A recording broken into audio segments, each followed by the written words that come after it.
Guys, welcome to Tomo Talks. I'm here with Rosanne Austin, the author of the Feminine Fertility Cure. She's a former boss babe that turned into a coach helping women of all ages gain their fertility back. We talk about feminism, we talk about fertility, we talk about health, we talk about masculine, feminine roles, we talk about relationships. I can't wait to share this with you.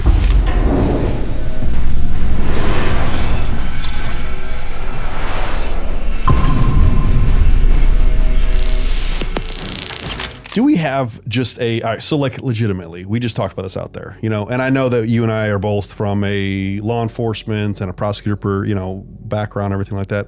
Is there a real fertility crisis in America or in the world right now? 100%. So just a few years ago, Tomo, we were at a number of 1 in 8 couples struggling with fertility. Recently, the CDC has come out with a number of 1 in 5. That is insane. So we are at a rate of birth that's around 1.8 children. I mean, that's not even replacement.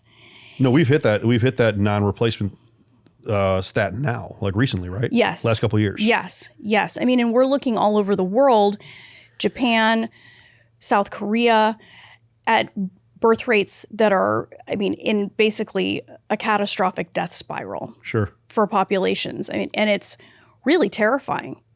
So knowing that there is a massive crisis in infertility, in everything, I come from the medical side. So, I own a sperm rejuvenation clinic or a hormone clinic, everything like that. We deal with a lot of fertility issues, as well as just like optimizing hormones for health, wellness, anti-aging, longevity. And I have been equating a lot of fertility issues with the hormone declines and the inundation of all the chemicals and everything into our systems. Microplastics, our crap food, especially in the US, and women's prevalence of using birth control, obviously detrimental to fertility if they're doing it for a very long time.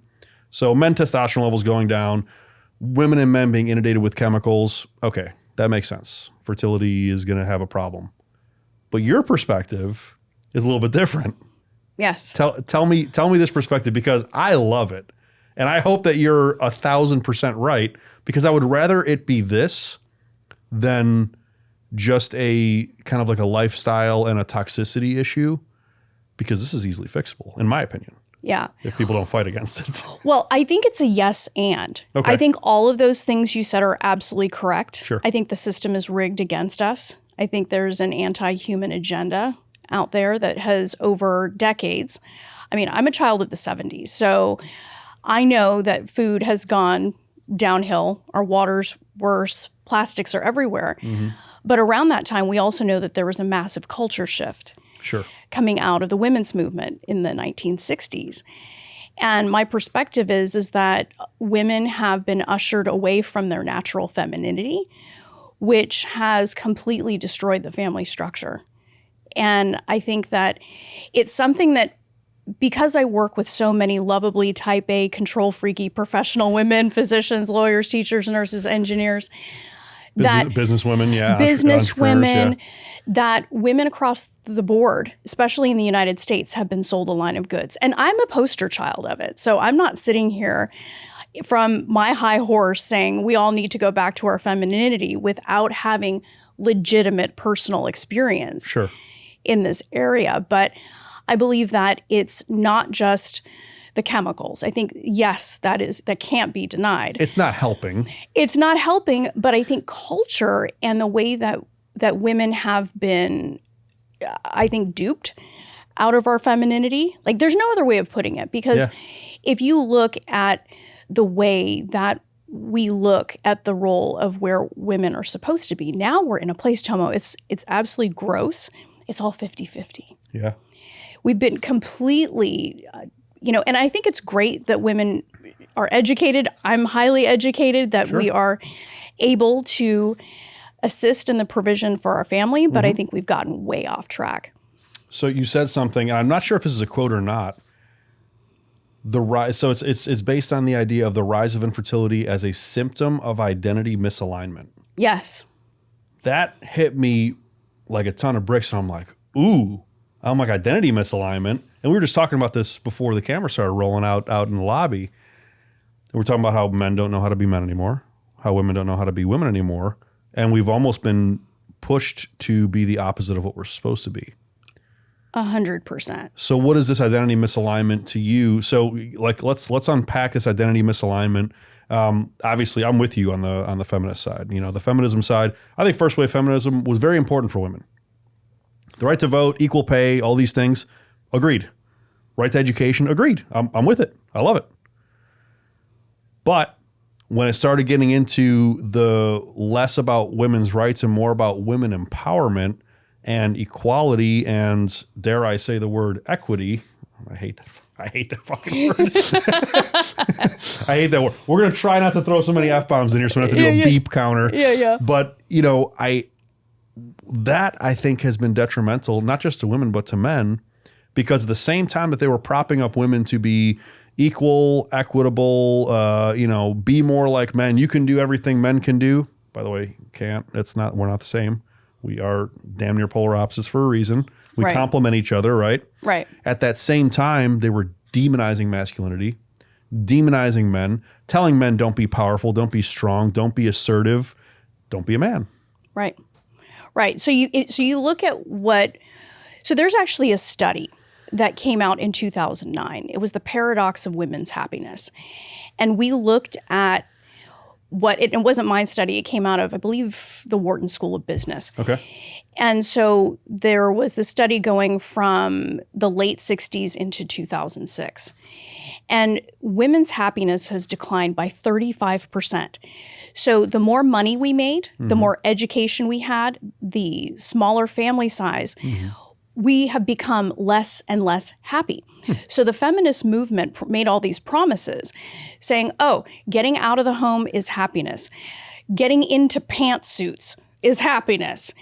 And notice she's not in a pantsuit. Yeah, she's got a skirt on. Yeah. And thank you. Exactly. Well, and all of these promises that, go in, act like men, yes, be like men, achieve like men, has really left women in a place where they can't have relationships with men in the same way. And look, I was like that too until I woke up. Yeah.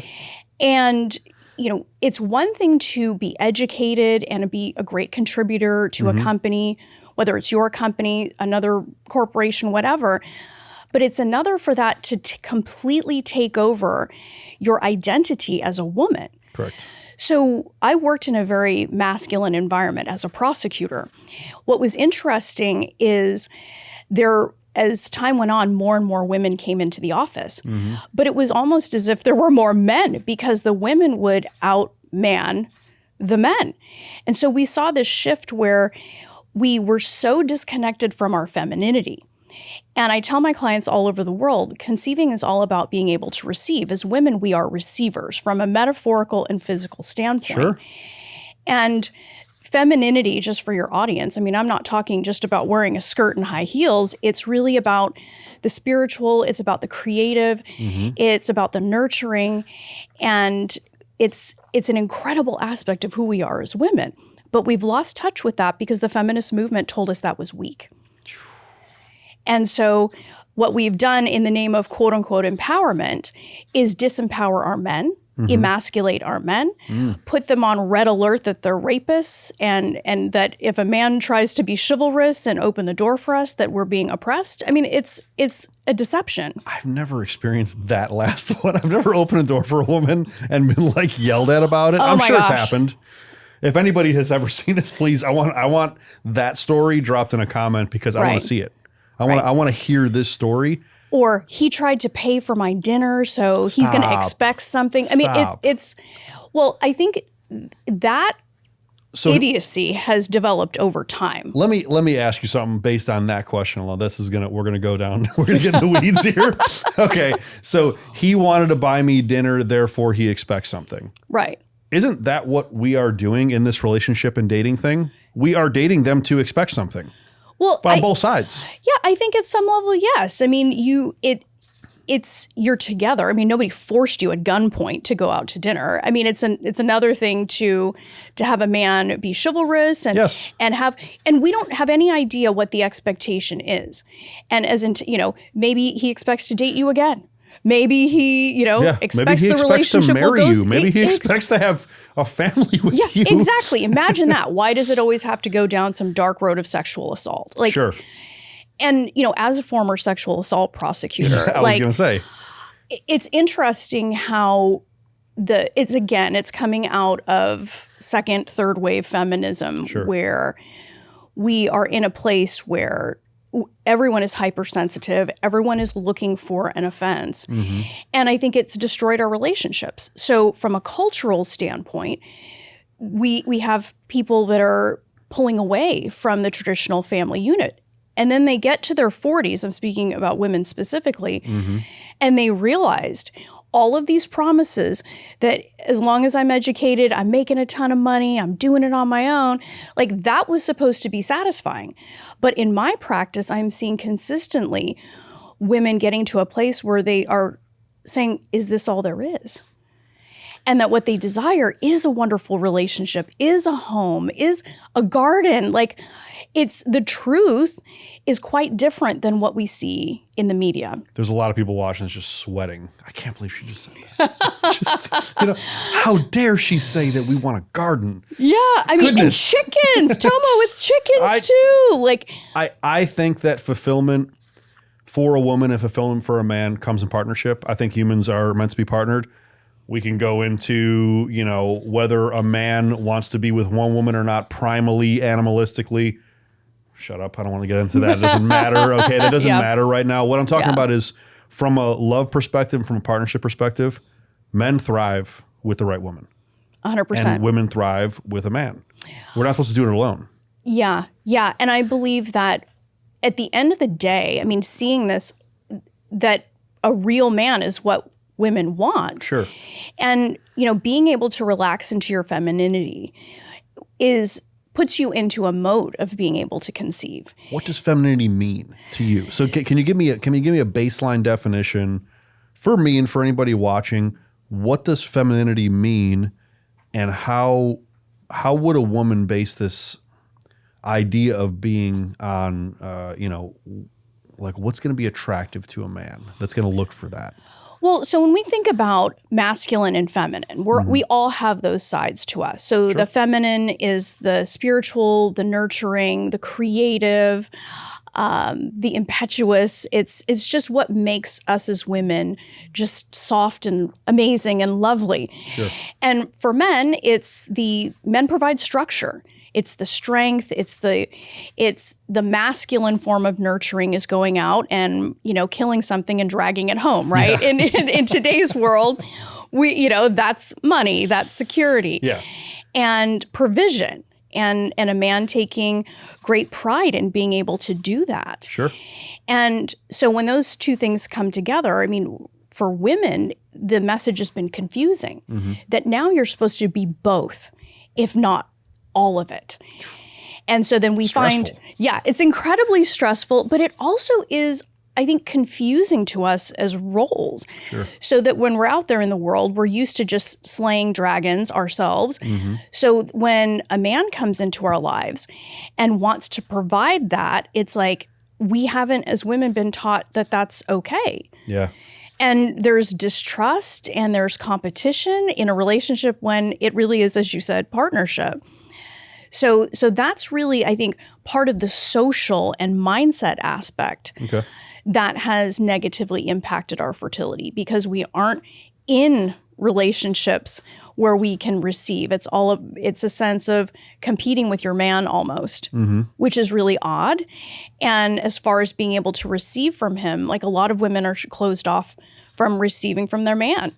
But at the end of the day, they want that. Now, what would you say to a woman that says just emphatically, no, I don't want that. I don't want to submit. I don't want this to happen. Are they just in denial?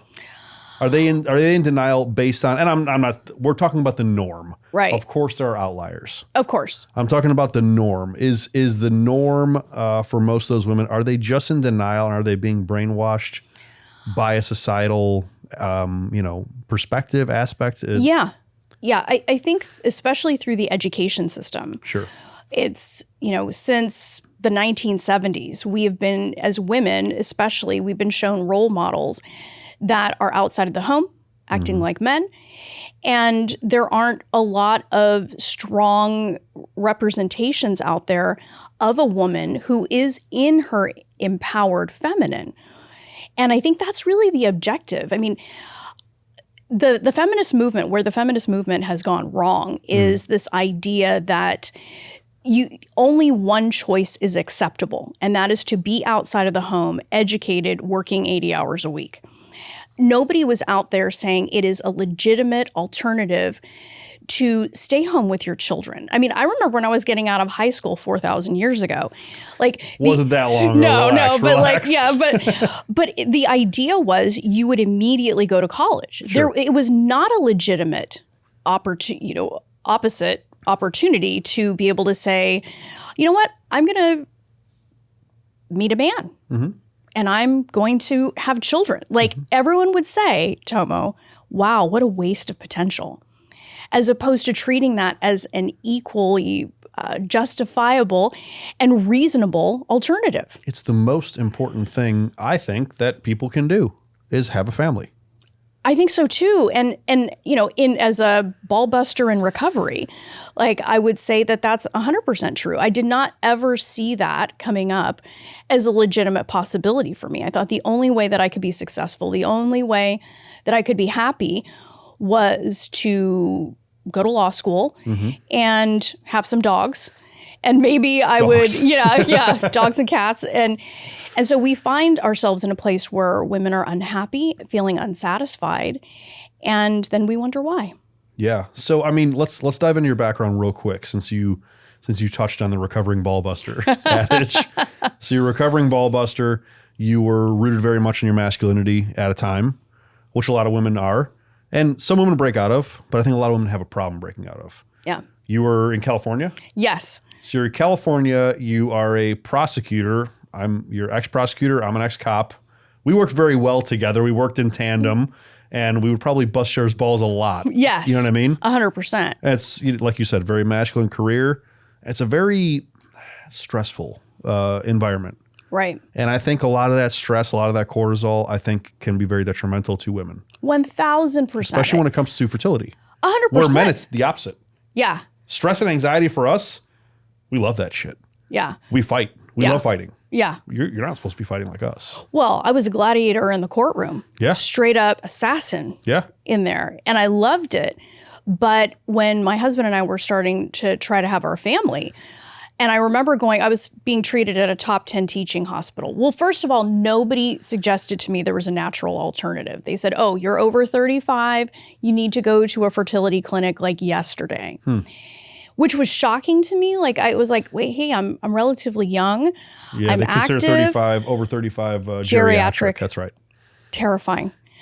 Even though women in their 40s are outpacing younger women with having babies, which is very interesting. Birth control. Yeah. Feminism. Yeah, exactly. Let's just start checking the boxes. We keep checking these boxes. And, and so we were ushered in very quickly into a world I hadn't anticipated. Sure. With all of that. But yes, I was working, I tried at one point in time, it was 10 cases in 13 months, 3 of which were life cases. And so I was in trial constantly. I had gotten so thin. We called it the trial diet. Yeah. Because I was in trial 5 days a week, no breaks. And then I was wondering why my fertility treatments, weren't working. Yeah, of course. So I was trying to have a baby. I was trying to have this insanely masculine career. I was working an insane number of hours. And then I just thought medicine saved me. Wait a second. Band-Aid. You're looking for a Band-Aid. Yeah, I wasn't looking at the more holistic lifestyle perspective that a reasonable person would consider. But that was back when I was still asleep. That's when I was like, doctor, save me, as opposed to, wait a second, there's something else going on here. Yeah. Let's take a look at what that is. And when all of these treatments, diets, lotions, potions, yoga poses, all these things my husband and I were doing, wasn't working, then the trial attorney came out in me and said, okay, where's the hole in my case? Yep. And then that's when I really started, I looked at my mindset. I looked at, holy cow, look at all these hours I'm working.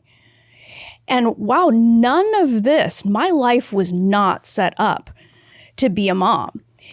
And I thought to myself, what have I done? Wow. And, and as somebody who prided You herself. woke yourself up. Well, it was like, I don't know about that, Tomo. I think life was hitting me with a 2x4 repeatedly. Okay. And was basically saying, look, lady, you've spent $100,000 in fertility treatments. Not one of them is working. You need to look around your life. And that's really when I started to look at all these pieces and say, I'm acting like a man. Mm-hmm. I'm trying to get pregnant like a man, Tomo. You and I both know men don't get pregnant. Yeah. Listen, besides, I don't care what so mainstream culture. Are we gonna get into this? Yeah, I mean, and canceled. Yeah. I don't know if we get canceled anymore. Maybe 2 years ago we would have got canceled. Yeah, I think we're okay I think now. people are awake now. Yeah. But it was just, I had to. I mean, my first book is titled "Am I the Reason I'm Not Getting Pregnant?" Okay. And that's the exact question I had to ask myself. And what I invite women all over the world to do is, and that's not blame, it's awareness. Sure. It's really about like, hey, I am made to have babies. I am made to have a love in my life, to conceive with ease and happiness and rear these amazing children and have chickens if I want them. Not everyone wants them, but it's a shift internally that allows the body to heal. It gives us a sense of purpose. And I think that that's ultimately when you take what we were talking about in the very beginning, we're looking at the health of our body, but there's also the health of our mind and spirit. Sure. You put these two together and you're not having to run in a rat race. You understand your role as a woman is to be nurtured, to be taken care of, because we're also out there taking care of others, whether it's in our family or in our professions. Yep. I honestly believe we can have it all as women, maybe not all at the same time, but that capability should not overshadow our ability to be in our feminine, receive from our men, and have incredible men backing our plays. Sure. Yeah. So, I mean, when it comes to your background in having it all, right? So let's dive into that a little bit, because women do think they can have it all, but I think they want to have it all at once. I think they want to have the femininity, or what they perceive as femininity, right?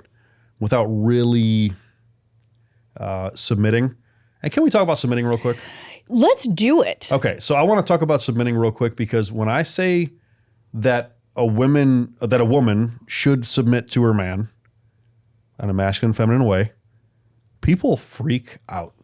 It's heartbreaking. Explain this from a woman's perspective, because when I say it, there's like, male chauvinist. I mean, this guy's a jerk. Yeah, I don't see submission in that way at all. I see that it is the feminine being able to lean into the empowered masculine. Now, like an empowered masculine man is not out there being a brute, And I think what's happened in popular culture is it's called toxic masculinity now, where a very masculine, or out there, doing all kinds of, terrible things. That's not masculinity. It's honestly, it's the opposite. It's disempowered. It's sick. Yeah. That's not what we're talking about when we're saying masculine. I mean, I see my husband as the epitome of the masculine. Your husband is the proper masculine. The guy's what, ex-SWAT? Yeah, he's ex-SWAT. He was a sergeant, doing property crimes, gangs out there, like protecting his community. Ex-military, Marine Corps? Yes, Marine Corps. Yeah, exactly. The guy's a properly trained, capable monster who has it under control. 100%. He's a very dangerous man, as Jordan Peterson says. Yes. He's a very dangerous man that keeps it under control because nobody's going to fuck with his family. That's it. But that does not mean he is domineering. It doesn't mean that he is not sensitive. Yep. He is very focused on me and our son and being a wonderful dad and a wonderful husband. Like, that's what we're talking about. He can skin a deer in 3 minutes flat, Tomo. And so 3 minutes flat. He's- It's actually really impressive. Gary, can you do that? No. That's hard. He's an avid hunter, so it's all of those very masculine traits. But he's also kind and loving and sweet and thoughtful, and he's the epitome of that the structure that a family needs. Sure.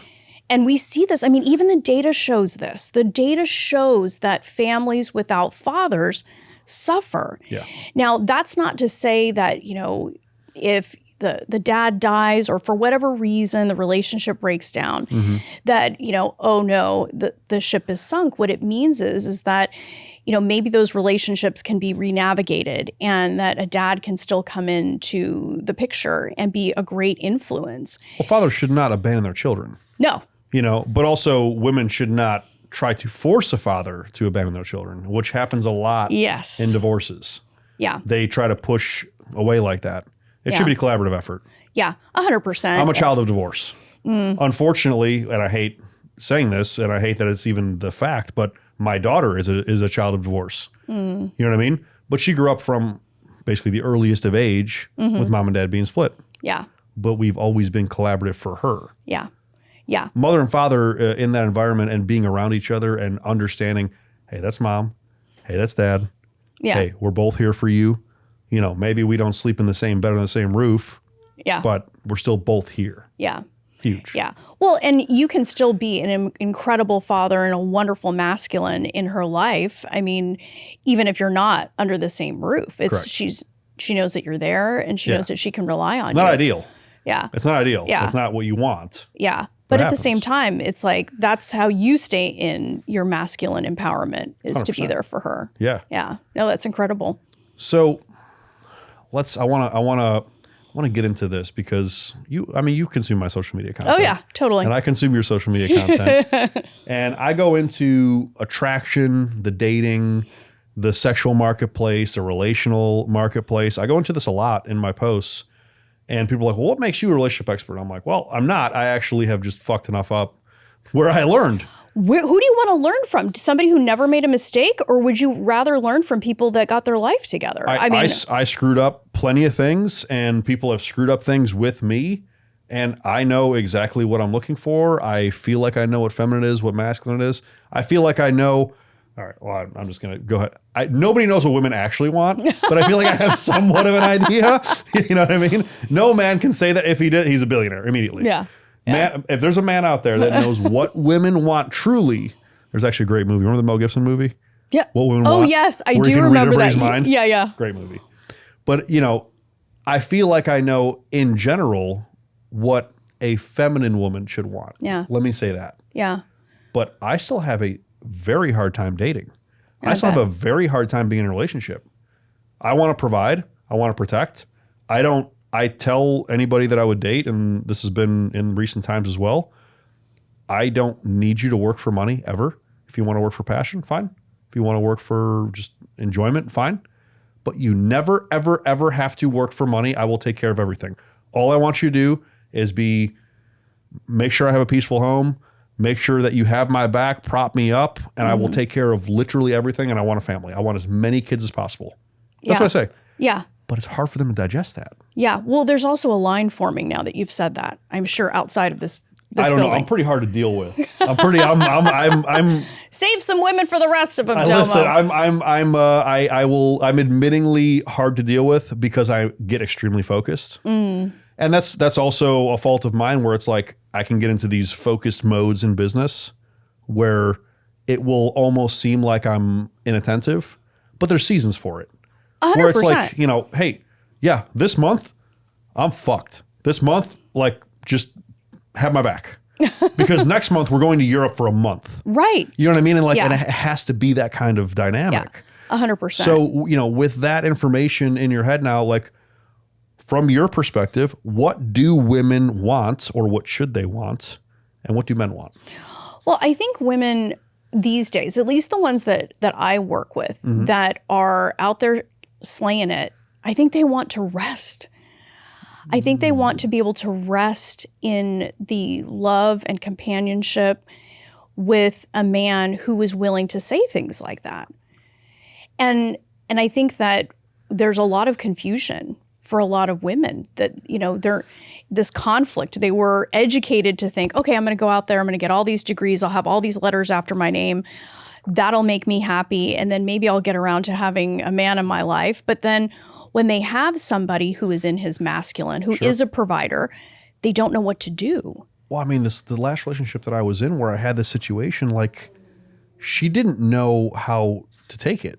Yeah. She's like, well, I don't know what to do. Like, what does it all mean? It's an existential crisis when we're talking about here. And I'm like, well, yeah, you don't have to work. I'm like, maybe you can figure out a passion, figure out a project, figure out anything, or just cook and clean and love me. And when I come home and I'm completely in a shit mood sometimes because I'm out there at war constantly. Yeah. Running multiple businesses, multi 8-figure companies. Yeah.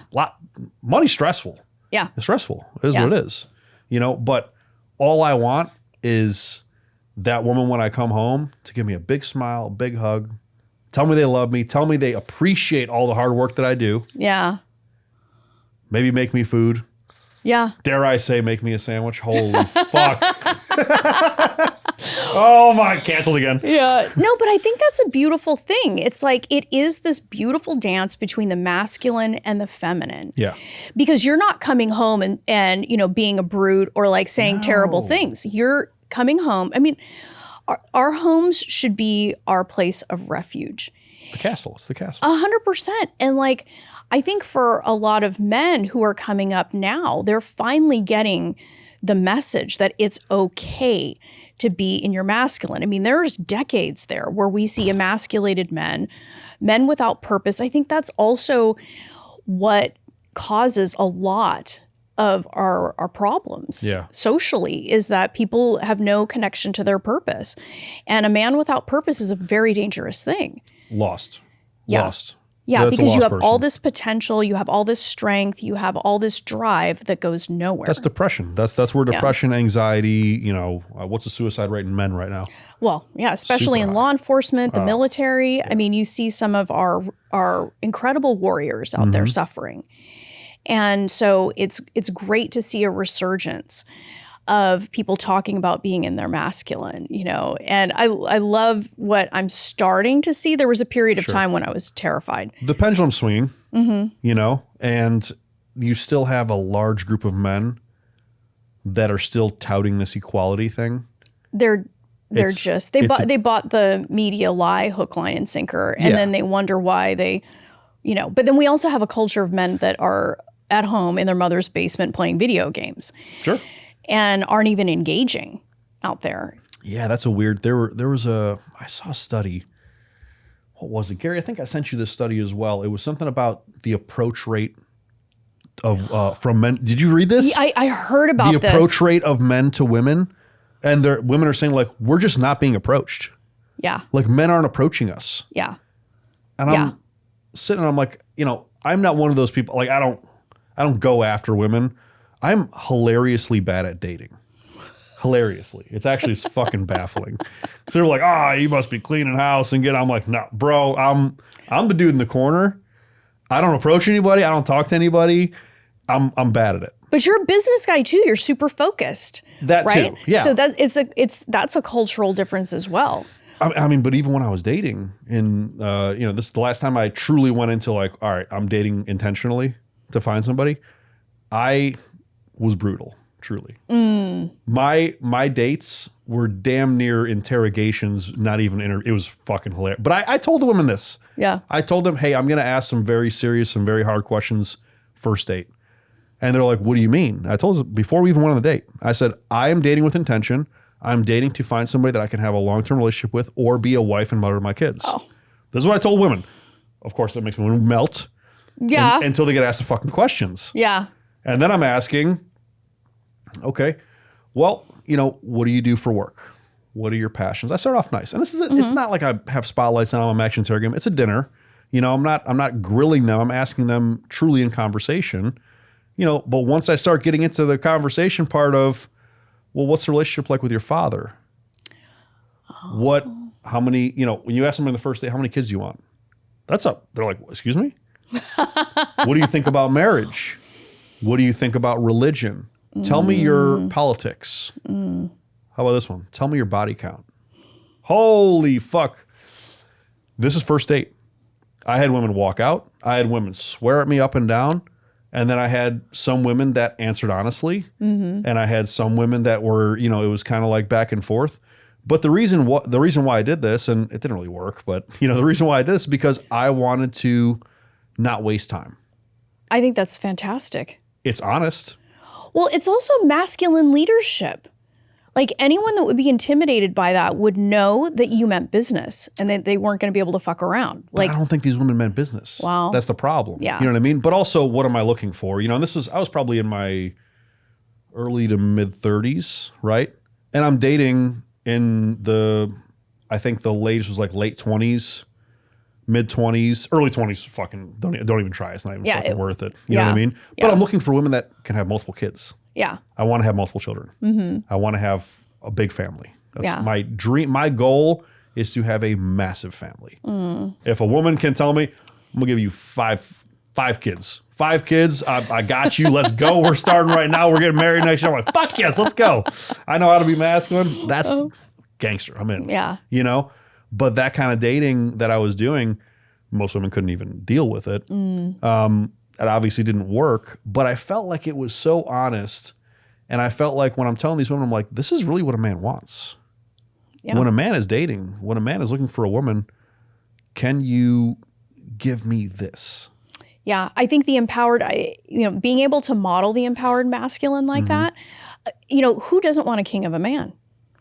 Like at the end of the day, like if you want your home to be the kind of home where you come home to peace, you come home to shared vision and goals, then that's the kind of environment you want to raise children in. You don't want to, we're not looking for perfection here, but we are looking for intention. Sure.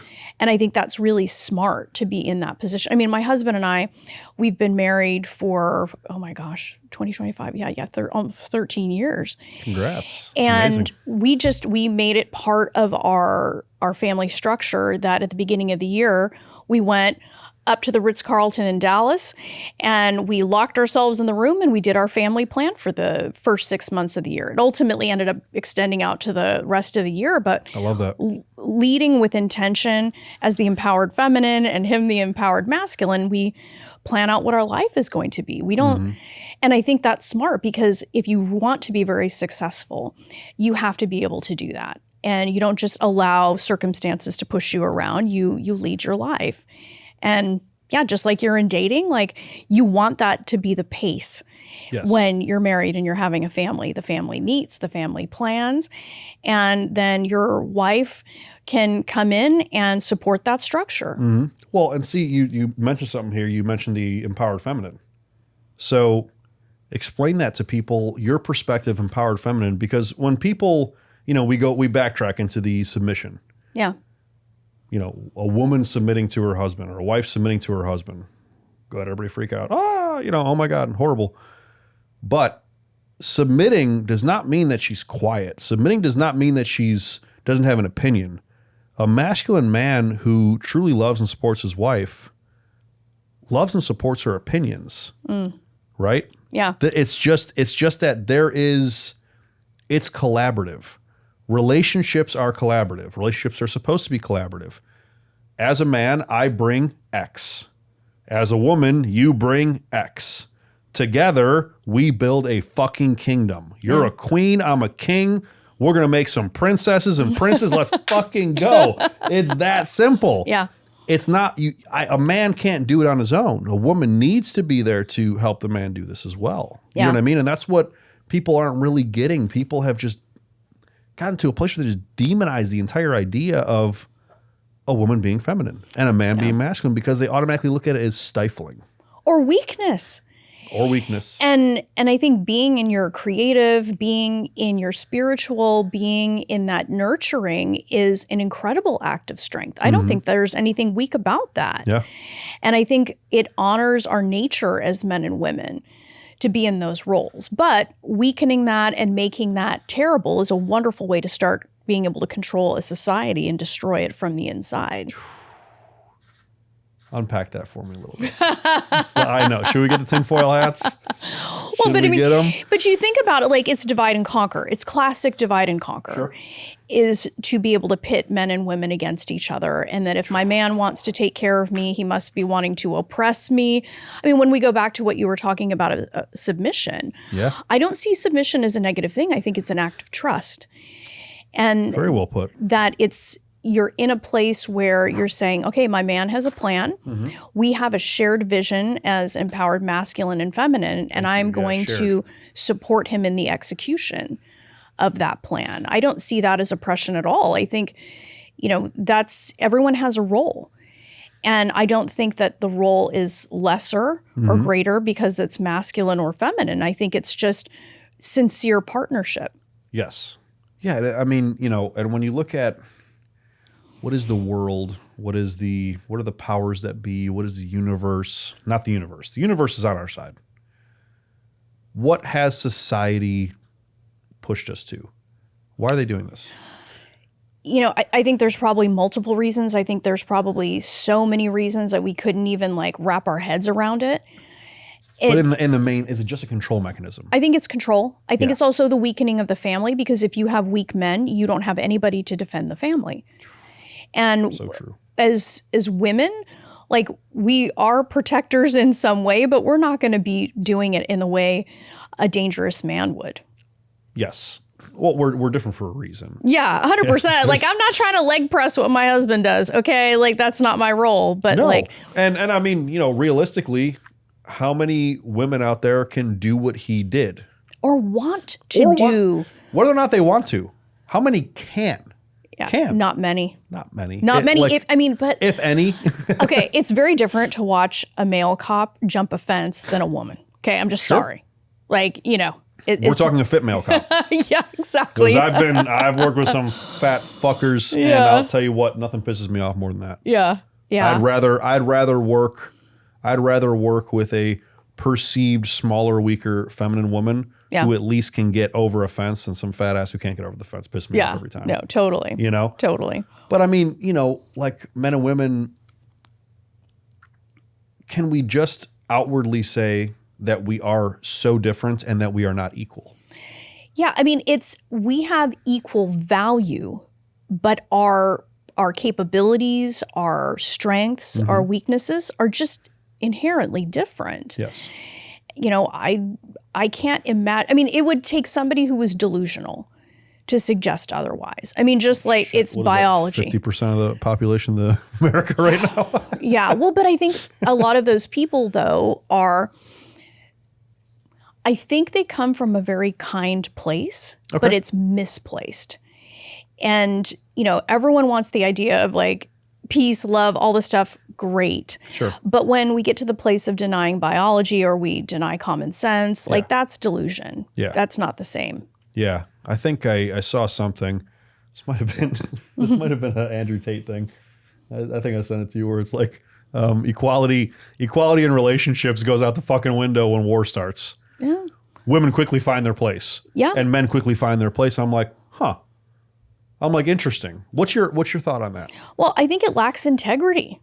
You can't have it both ways. Okay. Right? If you want a masculine man, there are certain things that are going to be different than if you're with some emo weirdo that just call him beta. Yeah, exactly. Some beta feminine man. Yeah. I mean, that guy's not going to take his shirt off and throw down. Right? He'll probably be running before you even get started. Did you see some of the videos out there? We can probably find them of the guys almost putting their woman in front of them. Yeah, it's spooky. Or running and leaving their wife there to deal with it. I'm like, what? Yeah. A fucking coward. Yeah, no, totally. Yeah. And I think of my husband when we talk about that. I mean, that's the day he's been waiting for, bro. Oh yeah. He's been waiting for this day. Even if truly, even if we die, that's the moment we dream of. Yeah. 4 attackers are coming after my wife. Oh, yeah. But I'm there to kill them. Yeah. Even if I die, as long as I kill all 4 of them and my wife gets away.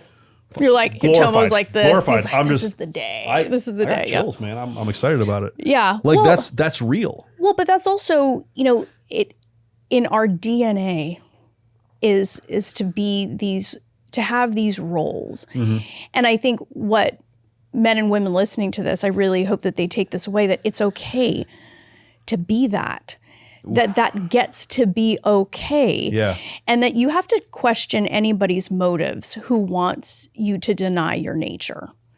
What's one of the ways you help women? Do you mainly coach women? Yeah, okay. I coach women who are struggling with fertility and are finding their femininity again. So what do you mainly tell women, how do you convince them that it's okay to live in this feminine frame, that it's okay to let go, that it's okay to trust? What's one of the ways you convince that? I'm sure you have plenty of stories. Yeah, well, it actually requires very little convincing when they see the result. Results don't lie. Okay. So I've helped women from ages 28 to 54 get and stay pregnant. And it's one of those things where we learn best by story. And so consistently, all of these women who show up on my podcast, who appear in my books, and we're actually working on a documentary on this. And you look at these women transform their lives from being stuck in their masculine, completely not in a place of being able to receive, shitty relationships, overworking, under-receiving, disconnection from what it means to be in a great relationship. When they start learning these skills, they literally have changes in their blood work, right? Cortisol levels go down. Yep. Their FSH goes down. I've watched women go from straight up menopausal conditions to conceiving naturally. That's the power of the mind, and that's the power of lifestyle. And, look, IVF isn't the answer for everyone. Sometimes it's just masking a problem. It can also be quite a miracle for couples that need it. It's a moneymaker. And it is a moneymaker. It's a moneymaker. And, I'm in the medical field. But, when we look at medicine, we're like, do everything you can possible to not have to be on medicine. Now, if you get to the point where you need to be on medicine, we're into anti-aging and hormonal health. Everyone, no matter what, every woman, no matter what, will go through menopause. When you go through menopause, one of the biggest things to help your longevity, progesterone, estradiol, and maybe testosterone if a woman needs it. That's going to keep you alive longer, keep you healthy, keep you going, keep you feeling great. Protects your heart and your brain health. For men, pretty much testosterone. Yeah. We're pretty easy. Just put gas in the motor, we're good to go, right? Yeah. But you should avoid that as long as possible by doing everything you can from a lifestyle and a mentality perspective. And I love that you touched the mentality side because I'm huge on that. Everything is mindset, Tomo. Well, your body reacts to it. The thing that people don't understand is your mind is not your brain. It's not the same thing. Yes. Your mind is in every cell of your body. There are over 39 published studies now, and some coming out in 2014, 2016, showing that mindset directly impacts fertility, but nobody wants to talk about this. So women with higher cortisol levels, they tested hair, they did blood. Yep. Higher cortisol led to lower rates of conception if the woman conceived at all. Well, and if you look at it from a humanistic standpoint, from a humanity or an animalistic standpoint, that makes sense. Yeah. Because if a woman is stressed and on cortisol, what does that usually mean from an animalistic sense? They're traveling, there is danger, it's a famine, these are all stressors. So your body says, no, bad fucking time to get pregnant. So you're literally doing this. Yeah. You're animalistic, you're still an animal. We're still mammals. Right. We may think we're above the rest of the animal kingdom. We're not biologically and chemically. Yeah. So your body is obviously, when you're in that stressful place, your body's saying, bad time to conceive because there's a high likelihood this baby will die. Yeah. It's that simple. Well, yeah. And it's so people don't want to hear that, though. They don't want to take the license and agency. Now, there will be a small percentage, mostly my ladies, who are paying attention to that because they're trying all the treatments, diets, and they're doing all these things and nothing is working. Yeah. And then they are faced with that reality. But you're exactly right. I mean, your mind is literally telling your body to be fertile or not. It's classic fight or flight. What 100%. Does the body do? It suppresses the non-essential systems, and having a baby when you think you're being chased by a saber-toothed tiger is not a priority, right? It's not a great time. Well, but also think about it this way, like it is a sense of physical and emotional survival. Okay. And when we are stuck in that place, there's no room for anything else. True. And if you're not being supported by an empowered masculine partner, and my husband drove me to my appointments, never complained about anything. Like he supported the whole thing. I mean, we ended up conceiving naturally and having our son when I was almost 44, Tomo. That is a testament to the power of the mind-body connection and how important mindset is. Peaceful place at that point? Like, dude, we had I literally had chickens at the time. So you actually had chickens? I left my work as a prosecutor. This is a hack, guys. Yeah, no, totally. I left my work as a prosecutor, completely changed my lifestyle. Almost like homesteading style? Yeah. Like we had a 300-acre ranch in California at the time. And sick. Yeah, and it was fantastic. And I changed my lifestyle. Now, I'm not suggesting that in order to be successful in your fertility journey that you have to go leave your work and have chickens. I am. Yeah. But, I'm suggesting this. Yeah. It's actually a good move. It's a good move. It's a power move. But what that was ultimately, like I think you're right. This is a power move. But what it was me bucking the idea that I had to be like a man in order to be successful, because I started my coaching business shortly thereafter because of what I had learned and started sharing with women that, all the techniques of mindset that I had learned. And then 11 years later, I have a global coaching company. That's awesome. And it's fantastic. And I'm in a position now where I can use my recovery from ball busting to be an example to other women who choose to walk a more empowered path as they're not only as women, but also women who are trying to conceive and ultimately women who are going to become empowered feminine leaders. And this is not stressful to you. No, it's exciting. Oh, I'm like you. I get hyper focused. My husband will find me in my office at 11 o'clock at night and I'm just hacking away. And it's not from my masculine. It's truly from inspiration. Sure. That's what I want people to really take from this is you can still be hyper successful. You can still be making a major impact. You can still be making a huge difference. You can still have a great company. Yeah. You built a great company of coaching from honesty. From honesty. This is true. And from experience. Yeah. You took your experience and your honest perspective and you pivoted to help people. Yeah. That's the only reason that I do it. I don't make any money off this podcast. Yeah. I make zero money here. Yeah. I don't make any money off social media. My social media has been demonetized since the beginning. Oh, imagine that. I know, right? So I don't do anything besides I run my medical clinics. I'm an executive partner in a company called Goliath Ventures. I do this stuff because I just want to spread information. Will it turn into something that may be a business thing? Maybe. Maybe I'll do a coaching thing myself. Who knows? You know? But the point is that you're living proof that a woman can do that success thing while staying rooted in her feminine. Yeah. That's where I think people get scared. I think they get scared, but it's also something you're venturing it into territory that you were once told was dangerous and disempowered. But then when I look at all of these women that I've helped, I look at my own life. It's actually a reclamation of our natural power as women to be able to do what it is that we desire, have the families that we desire, and do it on our terms. I don't have to act like a man to be successful. And frankly, doing the opposite has, it has taken me to places, Tomo, that I didn't think was possible back when I was a government employee. You're rooted in your natural state. You're living in your natural state. Yeah. You're living in a place where you behave more naturally. Mm-hmm. And same way. When I'm fully rooted in my masculine, when I'm feeling confident, empowered, and feel like a man and feel accomplished and all these things, I thrive. Yeah. When I don't, disastrous. Yeah. Disastrous. And that all starts up here. So in my head, just like you're saying, you have to put yourself in that frame. Men, I tell this to men all the time, you need to stop talking down to yourself. You need to stop stressing yourself out. You need to prop yourself up. You need to wake up in the morning. I'm big on gratitude. I'm big on affirmations. I'm big on manifestation.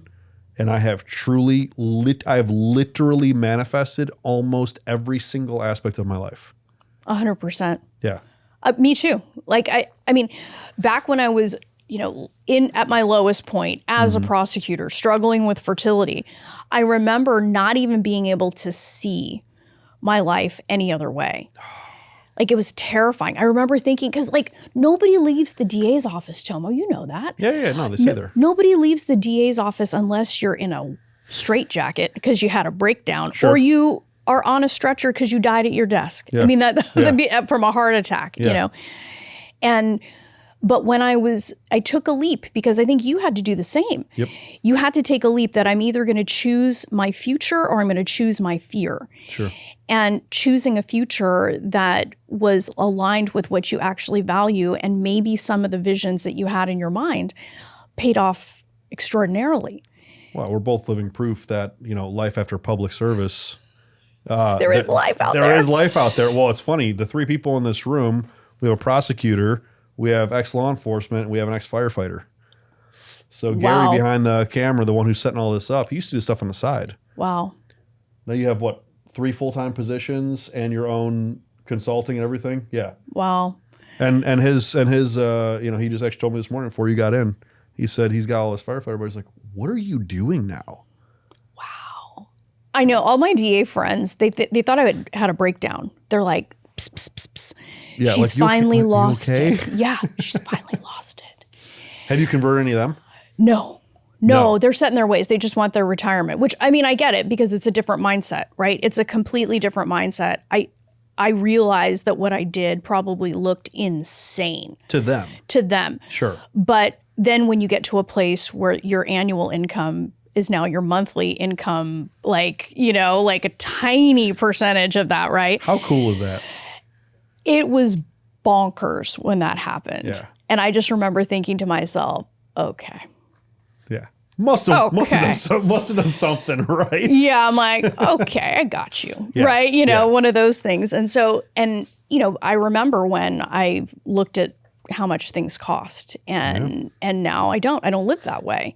I refuse to live that way. I hate looking at how much things cost. I don't even, it doesn't factor in. The Yeah. question is do I want it? And am I willing to do what it takes to get it? Yeah. I got to a point, so funny, and we're totally sidelining here, but I got to a point where it's like, okay, I don't ever have to look at what groceries cost anymore. Cool. I don't have to look what clothes cost anymore. Jewelries, watches, not really. We were in Dubai. I didn't really care. I still have to look at how much cars cost. Because it's staggering. It still is You know staggering. what I mean? Yeah. And I like cool cars, so it's Me what too. it is. You know what I Me mean? too. So, I still have to look at what houses cost, but it pisses me off. Yeah. Like it's a driver for me. It's like, no, I want to be able to go into any dealership and buy any car. I don't care how much it costs and not have to think about it. And people are looking at me like, you're actually fucking insane. Yeah. I'm like, well, it's just a driver for me. It's just, it doesn't, the thing doesn't matter. It's Yeah. just the fact that I can do it. Yeah. No, know? 100%. 100%. Like my husband and I were like, we have too many cars. I love it. It's not Too such thing. many How big is the cars. garage? Is it fit enough? We can fit 3 cars in there, but we need more garages. Yeah, there's more. Yeah. That doesn't include his 72 Chevy or his Mach 1 or all this other stuff. What kind all of of 72 his, Chevy is? He has, he completely restored it. It's blue. I'll have to ask him because I'm Is it a like, truck or a I'm a car? Mercedes girl. Yeah, it's a truck. I have a 72 C10. Okay, I don't know the numbers, but okay. yeah, Oh, listen, we're gonna be I'll ask him. best Yeah. friends. Yeah. No, it's fantastic, and I have an old '84 380 SL Mercedes, and then I have an an SL 550, and a Range Rover. Yeah, I mean it's all those things. Of course, because you got to have the mom mobile. Yeah. But yeah, I mean it's being able to tell your brain, give your brain a command, and follow through. That's really what manifestation is, honestly. You know what? And your highest success point came, and I'm sure your husband's highest success point came when both of you collaboratively started living in your masculine and feminine. 100%. When that happened, that's when those things amass. Yes, 100%.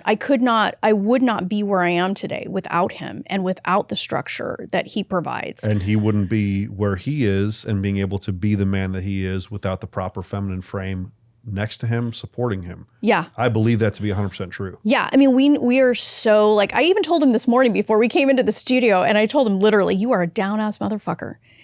And he just kind of smiled. You know how many guys want to hear that shit? And I just remember, like, hugged him, and I just was like, he's everything. Like, that's all men, women. I think we answer the question. Ladies, if you want to just make sure your man will never fucking stray away from you, say shit like that to him when you leave. Yeah. Yeah. Well, but I think what it is, I mean, think about it. What you were saying, you're big on gratitude. Yes. And that's 100% what it is. Yeah. Because, you know, there are times when I'm flying around doing things that, you know, he is right there. Yeah. Right there. You know, he has his business interests and he's doing all this stuff, but he 100% backs my play. And even when it's a little questionable, like, we just go like that. And we just know. Yeah. Yeah. No question. Like, we good? Like, yeah, 100%. Like, we love the 300. great movie. Yeah. Great. Yeah. I Listen, see myself as the queen. He's, you know, that's it. Leonidas. Yeah. You know, and that's it. You just do what you have to do. Listen, this is fantasy now. Whoever my future wife is, if I walk out of the door and you tell me, come back with your shield or on it, I'll just fucking cry. I'll just, exactly. Yeah, totally. Fucking hell, give me a hug, I love you. Yeah. You know? But he also knew that when he went to war, his old lady was keeping everything held down. And not only that you're keeping it held down, but that when he comes back from war, that you're going to be there to pick up the pieces, because men come back broken from war, and men come back broken every day from war. Oh, 100%. I mean, as a wife of a law enforcement officer and Marine veteran, like, I know that. Yeah. I know that. But and it's not just that profession. It's every profession. If a man's going out and putting food on the table and he has to work his ass off, and it's like, and especially if he's the main provider, if he's the only provider, okay? Whether it's the main provider or the only provider, men really don't need that much. Yeah. But if you give them that appreciation, that gratitude, if you tell them, what'd you say to him? What did you say? You're a down ass motherfucker. Yeah. Fucking hell. Like, yeah, fuck yeah, I am. You know, I wanted to throw the mic aside and go work. I want to go do it. It's like, hearing that, like, that's awesome. Well, but it's also true. And I think it does come from that place of gratitude, is really honoring what, you know, your husband or wife is doing. Like, I think it's really easy for us to get lost in the idea that we're not human. Yeah. Right? Because we just grind. Yep. And I think it's important to interrupt that pattern and be able to connect and show gratitude. What's your mission? Like, what's your main mission? My mission here professionally, so personally, my mission is to be the best wife and mother on the planet. You already proved it with down ass motherfucker. It's already done. This is a done deal. You already show that. Yeah, but professionally, I want to change the conversation about femininity, about fertility, and really encourage women that, look, you're not just a number. You're not just this meat suit. If you want to be the wife and mother that you dream of being, it starts with you. Yep. And to really change that and give women options that, you know, the medical community doesn't necessarily want us to start with. But I think that there is good out there, that treatments are there for the people that need them. Mm-hmm. But if you want to optimize those treatments, if you want to be the insurance policy eventually that, you know, that they will work, it starts with you. It starts with what you think, what you believe, and the way that you take action. And that's what I teach.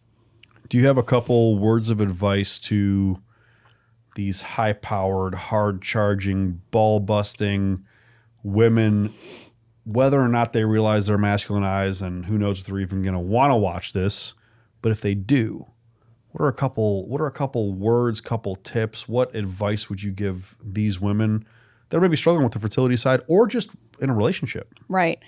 So number one, first and foremost, there is nothing wrong with you. There's nothing wrong with you for feeling this natural pull to go back to your femininity. You are not betraying women from, history or whatever. You're stepping into what's natural, and you have an opportunity here to change your family tree and to end this insanity that says that you have to act like a man and achieve like one. You're not a man. It's okay to be a woman and to have needs, and you're not complicated or crazy. It's your natural state.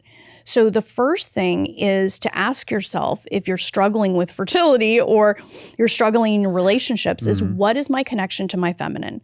Conceiving is all about receiving. And if you make being a woman wrong, or you chastise your emotional side or having needs, you're at war with yourself. Your body is not going to be in a receptive state for a child. So that's the first thing. The second thing is ask yourself, what do you want from a relationship, honestly? And just like you were describing to all of us, some of the questions that you ask, I think women should consider something in the opposite. Like, what do I want? How do I really want to be? And it gives women an opportunity to separate from what we see on social, separate from what the media spews, to be able to say, no, maybe I want to be at home. And that's a legitimate option. Or to consider the possibility that success might not be what we've been taught it was. That success might be your peace. Success might be your freedom.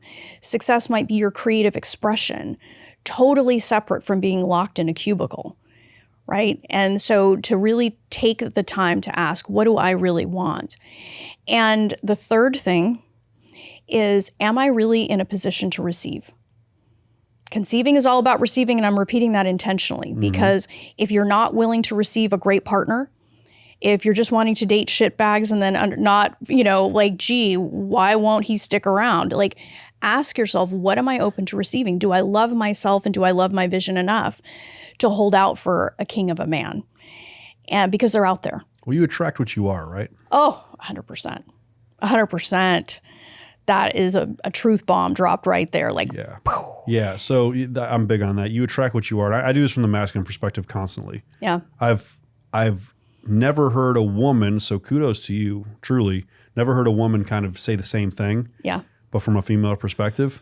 Yeah. I say it all the time, men, you want this type of woman who is doting, loving, supportive, has your back, is all about you and nobody else, doesn't put her body out there for everybody else to see, doesn't seek attention from other men. You have to command that. Yeah. What would that woman want? I tell people all the time, like, well, how do I find this kind of man? I said, well, what kind of man do you want? I'm talking listed out, detailed, right? Detailed. So I go, not just how tall is she, what color is her, hair, what is she wearing? How does she behave? What does she do in conflict? How many kids does she have? What kind of career did she have? What does her father look like? What do you talk about at night? Sex life. I'm talking about, go into nitty gritty detail about who that person is, man or woman. Try this. And then the next question, after you detail out this perfect person for you that you are thinking is for you, what would that person want in their partner? And then look at yourself in the mirror. Am I that partner? The likelihood is fucking no. That means go work on yourself, because you attract what you are. Yeah. So if you are that next level person that perfect computer built woman or man would get, well, then go be that person. Oh, I think that's fucking brilliant. I also know that when the right man walks in the room, you'll know, and you'll sit up a little straighter. I mean, when I met my husband, I was like, okay, there's no playing here. I mean, I could tell he was a man. And to be honest, Tomo, I was a little afraid at first, because I was like, I'm not going to be able to put him under my thumb. Like, I can't control him like every other dude I, had ever dated. Like, did you really think that? 100%. Wow. And the funny thing is he's 5 years younger than me. So I lucked out. I know, totally. But I knew, he came into the room like a king. There was no messing around. And I think that was also one of the things that really helped me tap back into my feminine, excuse me, because I knew I was with a masculine man, that there was funny business that he was not going to tolerate, that I was not going to walk all over him. Okay. So, then I kind of want you to, I want to ask this question because this moment might be important for my male audience. What can a man do, or what should a man be doing when maybe they are with a woman who is in this masculine presence or masculine state? Maybe they don't know how to confront it. Maybe they don't know what to do. And, like, men don't want to get divorced. Men don't want to break up. Like, men want to be with the woman that they love. But, it gets daunting. Yeah. You know what I mean? So, like, what advice do you have for men that are in this situation? How can they bring it up, or how can they support a woman going through this journey? Yeah. Well, so I think women do know when they're in the presence of a high value man. Okay. Just like a man will know when he's in the presence of a high value woman. Like it's in your air. So I think for men that are wanting to approach a high value woman, like, hey, just take a beat, really think about what you have to offer. If you're a great guy and you have amazing intentions, like, don't be afraid to walk up like you own the place. You know what I mean? Because confidence is everything. Now there's a difference between confidence and hubris. Yes. Because it's not hubris, it's confident. Like, I know I'm walking up like a provider. I know I'm walking up like a guy who can show up on time and not expect you to split the bill like some guy that's living in his mom's basement, right? I mean, I know that's really creepy. Yeah, it's disturbing. So beta. Yeah, I know. Absolutely insane. Totally. And I think that would be, one way of approaching it is just, Sure. And I think what you said is really smart, is to be able to say, hey, am I that person? And if you delay for a little bit while you're working on yourself, maybe, get a suit like Tomo's, or like, go out there and like, it's a new suit. Clean it up a little bit and, get yourself ready. Like, then, show up with some respect for yourself and her, and she'll know it. Yeah. Yeah. It's all about building yourself. It's about building yourself to the person that, would attract the type of mate that you want. It's so simple. Yeah. This is not, like, what we're saying is not rocket science. It's not, but it's a lost art. Well, it's become rocket science because of what society has done to us. Right. Right. It's, your book, The Feminine Fertility Cure, that's your newest? Yes. Okay. Tell us about this book. This book is a love letter to women and femininity, and really encouraging women to come back to their feminine nature. Okay. And it's written really from a place of love, and not really saying, oh, you gotta be feminine again. It's really for women who are serious about living an amazing life and having the family and the love that they all desire. So it really is an invitation to come back to the feminine and to restructure and redefine what they consider feminine. The feminine is not weak. The feminine is not June Cleaver. The feminine is more like the queen from the 300 is the way that I see it. Badass. Yeah. She's badass. Yeah, you don't have to hang up your badassery to be in your empowered feminine. It just is expressed differently, and you're not working against your man. You're working with him. And the other part of that is he's earned it. Damn. So well said. When I'm getting, the biggest argument that I get is who's to blame. Whenever you see it. Yeah. You see my content, and in my content, one of the biggest things is like, well, if men didn't, well, if women didn't, and there's no self-accountability. It immediately, like, men, well, feminism. And then women will be like, well, men aren't masculine anymore. It's not the chicken or the egg. This is not the conversation that we're having. You're both at fault. You both can fix it. You both are clearly aware. Like, men, you're reading the comment from the woman saying men aren't masculine. Ding, ding, ding, ding, ding. And women, you're reading the comment from the man saying, well, feminism and what feminism has made women do. Okay, women, ding, ding, ding, ding, ding. This should tell you what the problem is. Yeah. The problem is on your side. So both sides fix it. Happy harmony. Who would have thought? Yeah. Well, or if you eliminate the overarching influence of media and the celebration of, just weakness across the board. And I think we have over like the whole Me Too movement, like as a former prosecutor, I just held my nose during that whole time. I'm like, sure. I'm like, seriously? Like, I think it's great that there was attention being put on real abusive situations, like 100%. Yes. But when it goes so far afield that every man is, you know, a rapist until proved otherwise, like, is ridiculous. That's scary. Well, it's scary. And you saw a lot of like people getting completely just, I don't know if blackmail's the word, but you know, you saw some really cool people kind of go down during that period of time and with all these crazy accusations. With no real evidence. It's just an accusation. And I'm like, listen, if they did it, like, yeah, fuck them. Yeah, it's terrible. But like, where's this happened, what, 28 years ago? 28 years ago, you guys had sex, and now you're coming out and saying it was rape? I'm like, guys, this is a little, like, nobody's saying this is fishy. Yeah. Well, and it just, I think the bottom line with that is that we can come together again with an understanding that we all need to be better.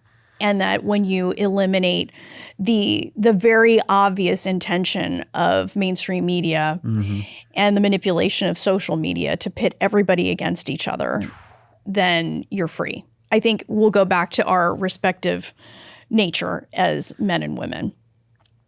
What's your final takeaways that you'd want to give the audience? Anything that you want to just drop on them to just wrap up your mission and what you're trying to do for men and women? Because you're not just for women. You know, I know you coach women. This is very much for men. This is very important for men to listen to, because I think men will play a vital role in understanding. Yeah. Yeah. And it's coming on the heels. We just did a series on my podcast that was highlighting the miracle papas. We call them miracle mamas and miracle papas. And it's been a series of men really talking about their experience on the other side of the fertility journey. And every single one of those men who was there supporting his woman in every way he could, whether it was going with her to appointments, you know, doing whatever shots she needed if they were trying with treatments, is men, don't be afraid to trust your masculine. You all have protectors inside of you. You want to be that. So be that, because whether she admits it or not, she wants it too. And for women that are listening, it's okay for you to want to be loved and nurtured and supported by your man. You're not handing over your power by doing that. Submitting to your partner it's not you belittling yourself. It is an act of love, and it is an act of trust. And you're not going to submit to just anybody. You're going to submit to a man that's earned it. And the sooner that you are putting yourself in that position, I think the sooner you're going to open up, your ability to receive is going to open up, and that you can approach your fertility journey together as a unit, and you're more likely to set yourself up for success that way. That's fantastic. And everybody watching, you know, my question to you is like, what lies are you still believing about your masculinity, about your femininity, about culture, about bringing in a child, about being a family? What lies do you believe? Really evaluate this, because what we're telling you here is not conjecture. This is real. She's built a business on this. This is becoming the hot topic of really this generation. Masculinity and femininity going back to where it needs to be. So evaluate your lies. Drop them in the comments. I want to hear what you have been just completely convinced of that you're maybe now waking up to. But I appreciate you guys watching. Thank you so much. Thanks for coming on Tomo Talks. If you guys like this, leave a like, drop a comment, subscribe. We're going to leave all of her stuff on the bottom, and make sure you pick up her book. Okay, the book, The Feminine Fertility Cure. It's out everywhere, yes? Yes, it is. We can get it all over the place, guys. Check it out. And men, don't be afraid to buy this book for your woman either. Might, you know, do it gently, but I think it could be a really helpful thing. Absolutely. Thank you. Thank you so much, Tomo. And thank you for your courage to have this conversation and for providing a space for what we know is truth. Amen.